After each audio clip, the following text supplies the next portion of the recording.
Good night. It is a new season of Cut Deep. We're on season 3, episode 2. Our first episode for this season focused in on me as the host of Cut Deep.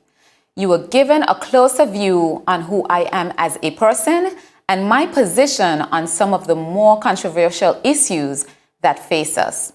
That seemed to have went down well, and there is an interest in more of that angle to the show. I am happy to do another couple of those shows a little further down in the season.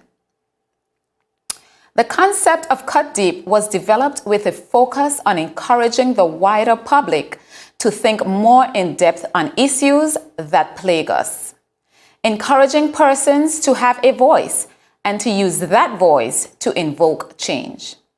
Cut Deep is an interactive platform cutting through the noise and political rhetoric. It is raw, uncut, challenging you to think critically. What do the issues mean for us? What part do we play? It is a platform that will move the Virgin Islands toward unified, integrated success. I want to welcome back Blossoms Florist and McKelly's Beauty Salon as our support sponsors for Cut Deep. I welcome Basics to our roster of sponsors for Season 3. I also want to highlight and thank those of you who support this platform from behind the scenes. You know who you are, and I want to say that I truly appreciate you. There is a saying that implies that when you're down, that's when you truly see where your support lies. I can truly say that the overwhelming, genuine display of support that I have encountered or felt since my dismissal from the BVI Tourist Board has left me speechless, but so encouraged and empowered.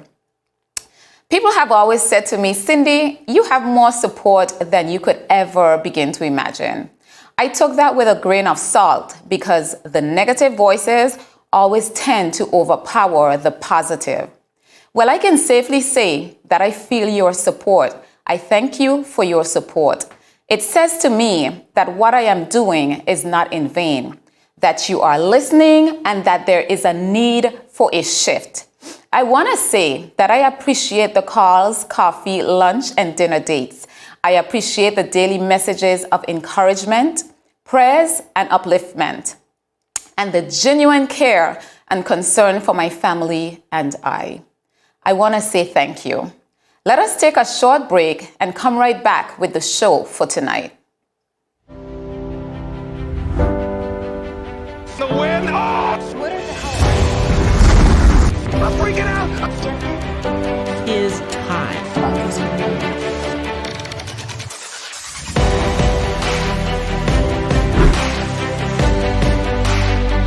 284 News. Coming to you live and direct from the beautiful British Virgin Islands. What's poppin', what's really good, what's happening, what's up? Davis has won it for the Lakers!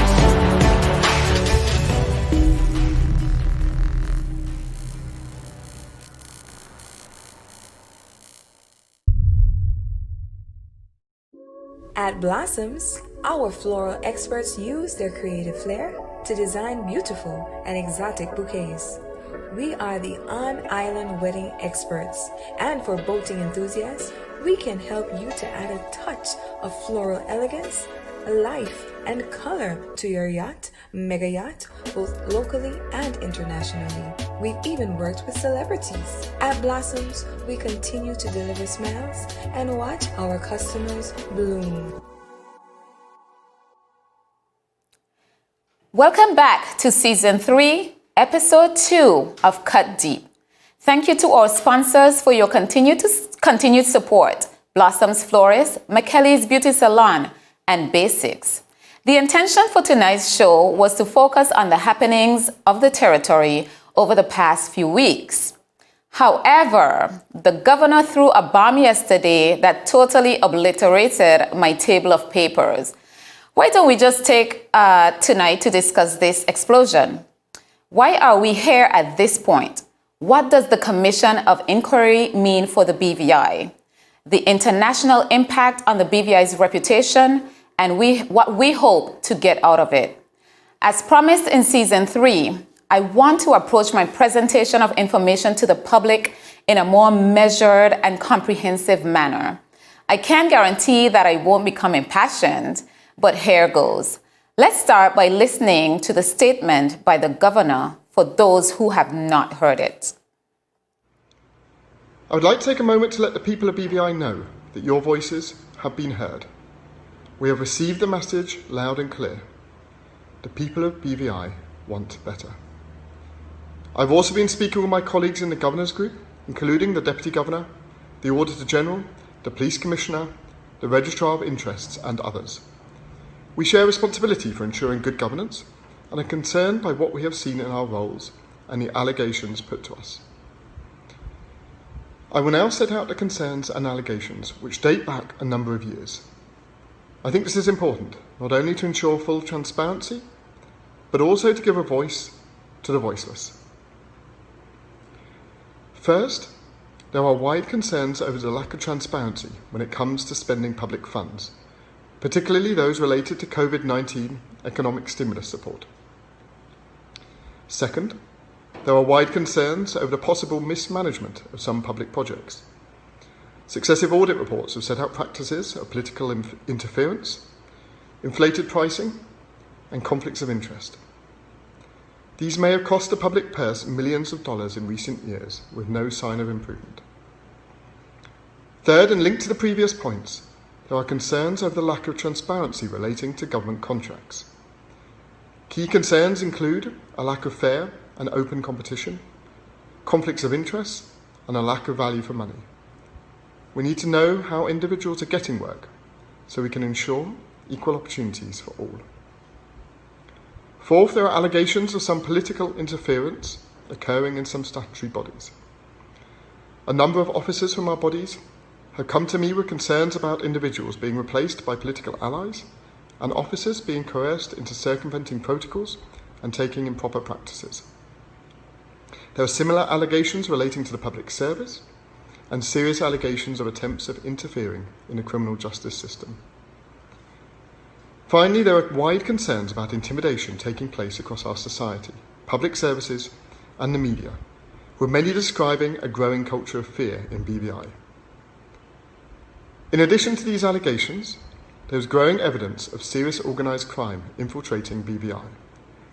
This was made clear in November when 2,300 kilos of cocaine, with a street value of at least $250 million, was smuggled through our borders.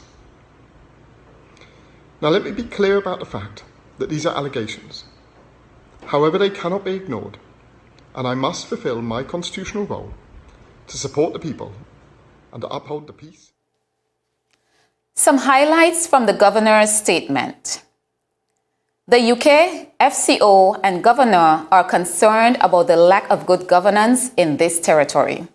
A lack of this institution has seen brazen acts of corruption, nepotism, cronyism, victimization, and lack of accountability. The UK is concerned about organized crime in this territory. Organized crime is something that should make us all sleep a little less at night. The UK has sovereign responsibility for good governance, peace, and order. Oversight and security of these islands constitutionally falls to the UK. A commission of inquiry has been set up and will be headed by one Honourable Sir Hickinbottom, former Lord Justice of Appeal in the UK. He brings with him some 45 years of experience. I want to read the statement that was given in the UK Parliament by Dominic Raab, the Secretary of State for Foreign Commonwealth and Developmental Affairs. So I'm just going to grab my phone and just read this statement that came to me that was presented by him in the House yesterday, in Parliament. The UK is extremely concerned about the state of good governance in the British Virgin Islands. A consistent and deeply troubling array of concerns have been put to the governor by local institutions and the community. The governor has set out these concerns to me. They include, but are not limited to, allegations of political interference and coercion in relation to appointments in the public service and statutory boards. the criminal justice system, and the individual criminal cases.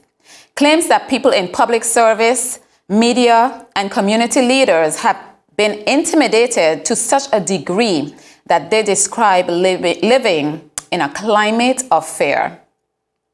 Allegations that funds set aside for struggling families during the pandemic may have been reallocated to political allies.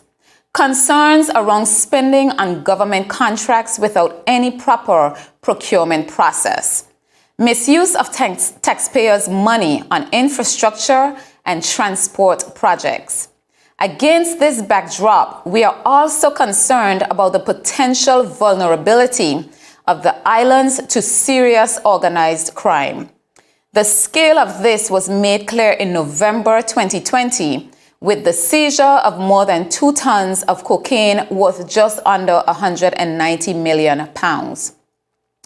Successive attempts have been made to address these concerns through local institutions, many of which have done commendable work to bring them to light. However, the scope and seriousness of the concerns are now beyond local capacity to address. The UK government is responsible for ensuring the security and good governance of the BVI. We have a constitutional and moral duty to protect the interests of the people of the BVI. We cannot ignore such serious allegations. With this in mind, on Monday, 18th January, the governor of the BVI, supported by the UK government, announced an independent commission of inquiry. The commission will inquire into whether there is information to substantiate claims that corruption, abuse of position, and serious impropriety has taken place in public office in recent years, and it will make recommendations. The commission will be led by the Right Honourable Sir Hickenbottom, who will have the powers of a High Court judge within the territory with respect to gathering evidence. The BVI Commission of Inquiry Ordinance makes provisions for the scope of the inquiry to be adjusted or extended should it prove necessary. The government expects the commissioner to deliver his report to the governor within 6 months. At this point, we hope that the UK and the BVI will be able to consider the recommendations together in a constructive manner that best serves the people of the BVI. This government's aim is to build stronger governance for the people of the BVI and uphold our commitment to our overseas territories and their people.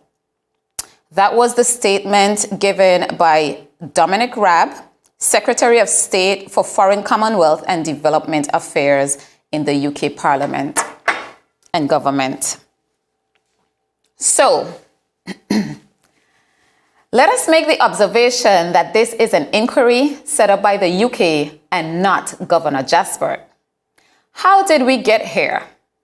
Some 25 years ago, we saw this territory split down the middle with the ushering in of the National Democratic Party. We would now have 2 strong parties in the BVI, the NDP and the VIP. Institutions of good governance promised by both administrations have come up empty each election cycle, leaving the territory open to abuse on all fronts by its leaders and their closest allies and campaign donors. Why we are really here? As the opposition leader, the now premier raged on and on about corruption and victimization amongst the NDP ranks. His party's lead up to the elections of 2019 was to stomp out all forms of corruption and usher in good governance legislation for the protection of the people's affairs. However, it was weeks into the new VIP administration's tenure when allegations of corruption, cronyism, victimization, bullying, and lack of accountability started surfacing. Where a change was anticipated, craved, the territory soon learned that it had probably made its worst mistake at the polls yet. With no options for reprieve, a bewildered and truly emotionally exhausted people turn to the governor's office for refuge.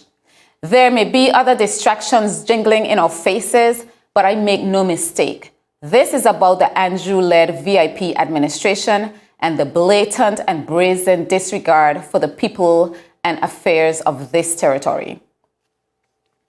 The territory reacts. There are those, including myself, who have welcomed this news by the governor.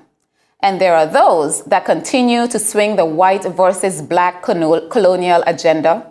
There are those who have expressed concern for the international reputation of the territory. There are those who feel the UK needs to handle their own affairs, and let us be. At this you must chuckle because we are part of their affairs. But who do we really have to blame for where we are but ourselves? I lay the blame squarely at each of our feet. Let's take a short break and we'll come right back with the analysis. Is business slow, cash flow down, hosting an upcoming event? We can help. Advertise with 284 Media and take your business or event to the next level by enhancing your present marketing and messaging strategies. Allow our team of experts to create a personalized ad that sets your business apart from all the rest. This could be your business or event. So, what are you waiting for?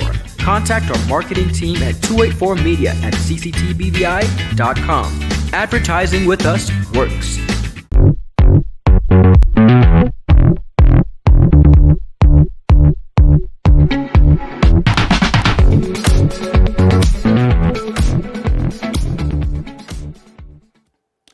Welcome back. We are discussing the bombshell laid on the territory yesterday by the UK government through outgoing Governor Augustus Jaspert. Thank you to our sponsors for your continued support: Blossoms Florists, McKelly's Beauty Salon, and Basics. Let's tackle some things. Corruption and organized crime has become an unchecked way of life in the BVI. Dare I say that the BVI is the only place with corruption or crime? Of course not. But like anywhere else, these elements cannot run rampant and unchecked in a civilized society. And there is the difference, and there is the problem. We in the BVI seem to think that we can do whatever, whenever, with no form of accountability. That cannot be the case. We need legislation in place for oversight to ensure the proper running of our territory's affair and to ensure a fair business environment and fair business practices. We cannot demand anything less. To listen to us speak of the BVI's international reputation, well, let me ask, was that a concern when we sat back and were complacent and silent on the blatant and brazen acts by especially this administration? Our responses are fair and protection of our own gains. Did we not know that we would end up at this point here? Did we not know that we could lose everything?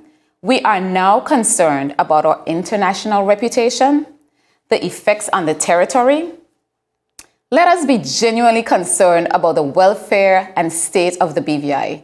I quote Martin Luther King, who we all appear to love so much. Our lives begin to end the day we become silent about things that matter. The ultimate measure of a man is not where he stands in moments of comfort and convenience, but where he stands at times of challenge and controversy. A lot of us simply hold no regard for what is going on in this territory unless it's at our personal doorstep. Well, guess what? This teaches us? It will end up on all of our personal doorsteps. Keep turning a blind eye. I will say again, we do not all have to do the same thing, but we all must do something. I am in no way happy that we are here, but inaction is detrimental and inaction has consequences. I will say, however, the fact that we do indeed have some form of oversight through the UK bodes well for us internationally. We are a resilient people. Do what is necessary and do what is right. Every single time I hear about the white man this and the UK wants to take us over that, I will say straight up right now, This cop-out makes me sick to my stomach. It is time for us to stand up and acknowledge our failures as a people who should have been more responsible with our future, with the struggles of our forefathers, with care for future generations. How can we be in 2021 and without the bare minimum foundation of good governance to stand on? This is the cornerstone of any healthy, functioning democratic society. Why could any administration feel so empowered enough to ignore the wishes of the people, to dismiss the people's request for information and accountable leadership? Where are we going? What are we doing? And at what point do we care so little about each other that we are here? The VIP has raged on and on for the better part of their first couple years about independence for this territory. Claude Skelton Klein and Vino continue to foam at the mouth. The UK has made it clear over and over. We have no issue, but here is the foundation under which we are willing to begin discussions. Good governance legislation needs to be on the table, in particular, freedom of information legislation. Why has it been so difficult to bring this legislation to the fore? The people have demanded it. You work for the people. What is the problem? What about the whistleblowers legislation? For lack of these institutions of reprieve and oversight, the people run to the governor. Let me just explain one of the major reasons that I welcome this inquiry at this time. In light of the VIP's brazen acts of victimization, bullying, and downright out corruption, I fear that due to our complacency, they would move the BVI towards independence without the people's input. The leader of the VIP, Andrew Foy, has displayed strong elements of a playground bully. I dare to call him a bull and a major manipulator, with no regard for Virgin Islanders. The people have called for a referendum to determine our readiness for independence, and it has not been forthcoming. It has fallen on deaf ears. We still do not know if a committee was created to deal with our constitutional review and who is heading or is on this said committee. The BVI can no longer go on in this manner. It is unsustainable. It seems to me that we think oppression somehow has a color. I would prefer to be oppressed by a stranger than betrayed by my own brother. The pain and betrayal runs deeper. And I am going to hurt some feelings tonight. The tribal warfare of Africa scattered her nation across the globe. Africa sold itself into slavery. We are upset with the white man for capitalizing on our failure as a nation, a failure that continues to plague us to this day. We will never heal and grow as a people because we hate ourselves. Take a look around Africa. Take a look around the Caribbean. Consider the way we treat each other. Our anger is misguided. Black people will continue to implode because we are angry at ourselves. We have no idea how to begin to look inwards and accept what has happened to us and why this has happened. I don't need to say anything further. I am all for self-determination and a possible independent future for the BVI, but I am sure as hell not interested under the terms on the table by this tyrant of an administration. As a citizen, I demand good governance in and around public office. I demand transparency and accountability, not only for our administrations, but for us as a people, for ourselves. The saying is that you receive the government you deserve. I can't say that I can argue with that logic right now.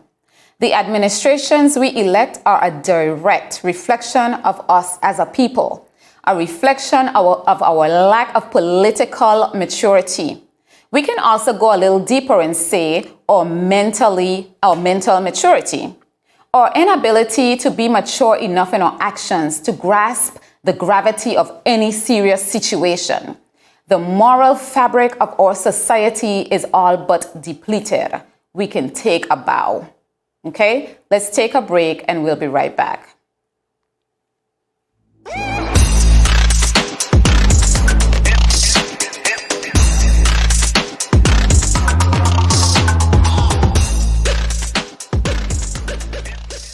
Hey BVI, it's 2021 and guess what? We are kicking taboo to the curb. Let's face it, the world lacks conversation. So, we are bringing you homemade cocktails, thought-provoking topics, and nuggets to rock your world. A show that promises to keep it fun, frank, and fresh. So, come on this journey with me. This is Keeping It Candid, conversations for the modern world.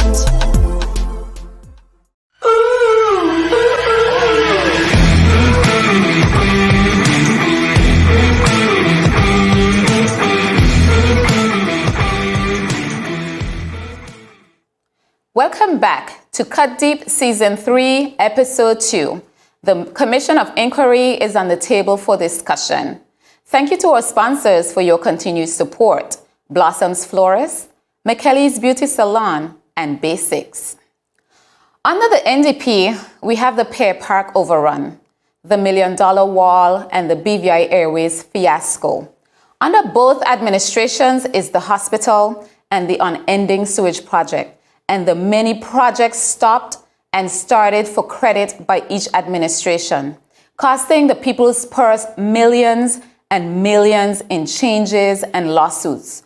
Who will answer?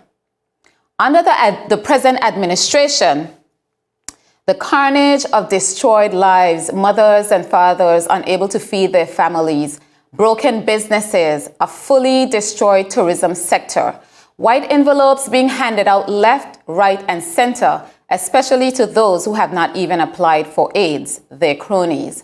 The buying and dumbing down of a people, underhanded deals given to incoming hoteliers, guaranteed monopolies under the Gambling Act. Did we know that Margaritaville is heading back to the BVI? Apparently, allegedly. Did we know that they were allegedly given exclusive rights under our Gambling Act?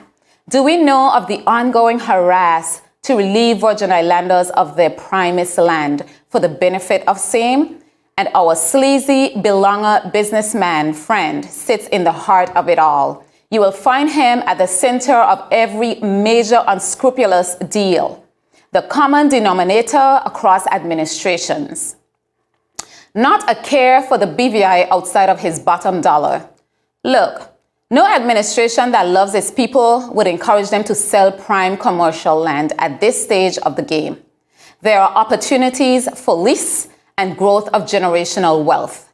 When these corrupt tyrants approach you, express in no uncertain terms, we continue with questionable behaviors of the VIP. Sign deals under the Marijuana Act, sign deals on Brandywine Bay, harassment of public officers, the spending of government funds on unnecessary projects to fill up cronies' pockets, and the harassment of prime landowners to sell their lands to incoming hotel developers. The request for underhand payments by government officials on said deals. The raiding of our social security funds, the silencing of the media, not to mention the consultancy contracts for absolutely no justifiable reason. Where did the windows on the airport COVID welcome center come from? Do you know? What was paid out for those used windows? Why was Antoinette Skelton sent home 6 months before the end of her tenure? The Andrew-led VIP administration is the most corrupt government these islands have seen and will ever see. Pay very close attention. The community meetings are empty. Their presentation of the bill for life in public office has fallen on deaf ears. No one cares because it is obvious that they have lost the respect of the people.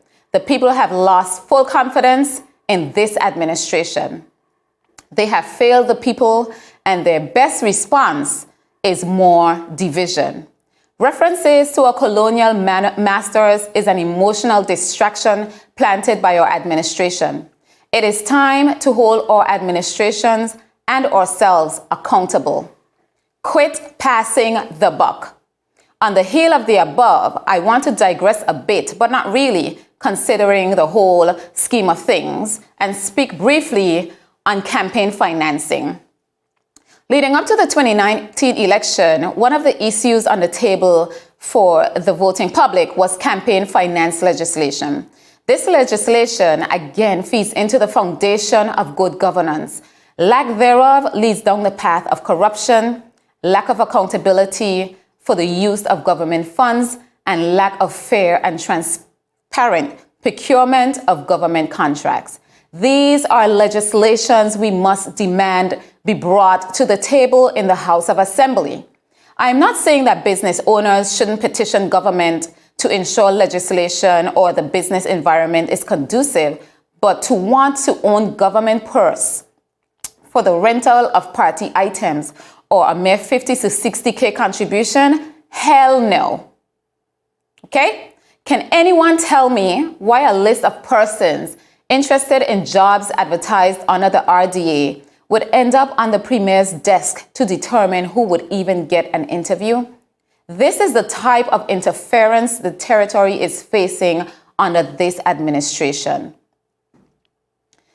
Please tell me, how on God's earth does Magistrate Baptiste, I think Ayanna Baptiste's contract, come to an end, and 2 weeks later, she is the compliance director at the TRC?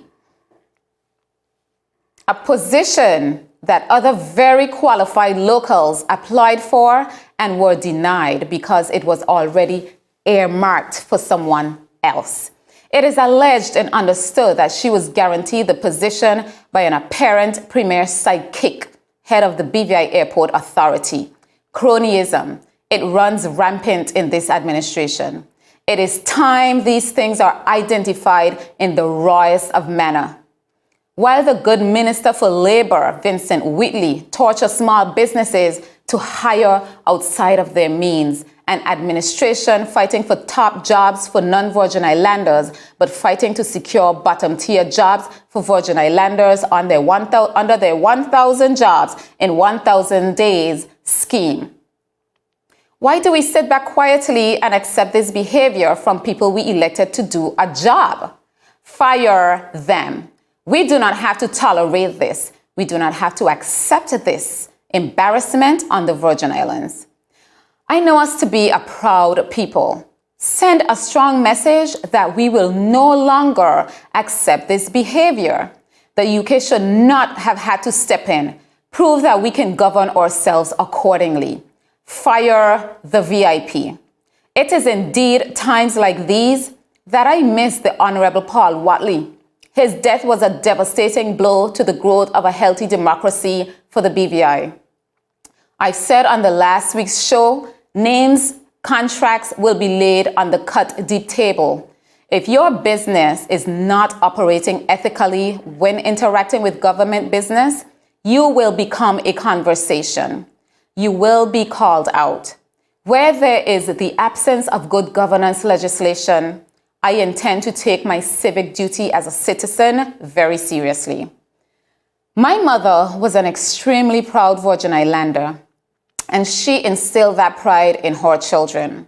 I'll be damned if anyone will force my head downwards when it comes to the pride and hard work of our forefathers for this territory.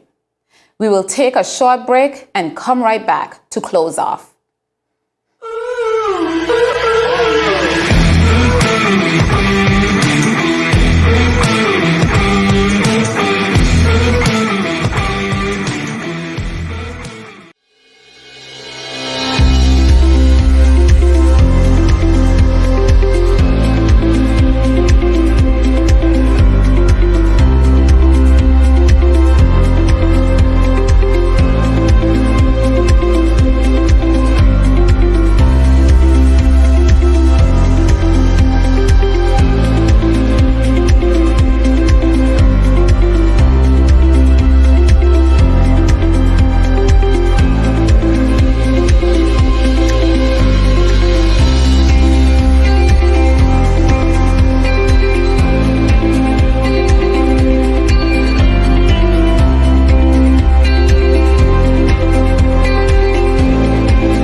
Welcome back, and thank you for joining me on Cut Deep tonight. Thank you to our sponsors for your continued support: Blossoms Florist, McKelly's Beauty Salon, and Basics. I want to close tonight's episode by wishing adieu to outgoing Governor Augustus Jasper. You arrived in this territory just around the time of our devastating floods and hurricanes that followed in September. Your ability to step up and be hands-on through those devastations made you a loved governor. We hadn't seen that before. I would not go as far as to label you a hero, because I do feel the administration of the day tried their best to get above these devastations. In the end, my opinion is that both the governor and administration of the day, tried to work in the best interest of the territory. But you have indeed been a hands-on governor. I have spoken before to the fact that you did appear to overreach at times. However, you seem to have had the territory's best interests at heart. I extend my best wishes to you and your family on your departure and success wherever your career path takes you. I also take the time to welcome our new governor to our shores. I, along with others, expect that you will follow the path of your departing colleague and keep our administration's foot to the fire. I am, however, going to ask you to respect our Constitution, our people, our voice, and path to further self-determination. There is an open invitation for your appearance on Cut Deep to discuss the work and operations of the governor's office. Helping our people to understand the arms of government and how it functions remains a priority for the Cut Deep platform. To my listening audience, thank you for tuning in. I appreciate your weekly support. At the same time, I say to you, citizens of the BVI, stand up for what is right and what is just. Be the example that the youth need. Right this ship before it is righted for us in a manner which we are unable to bear or bounce back from. The writing is on the wall. Join me next week. My guest and I will discuss civic duty and its importance to a healthy, functioning, democratic society. Well, that is if no more bombs go off. See you then, and have a good night.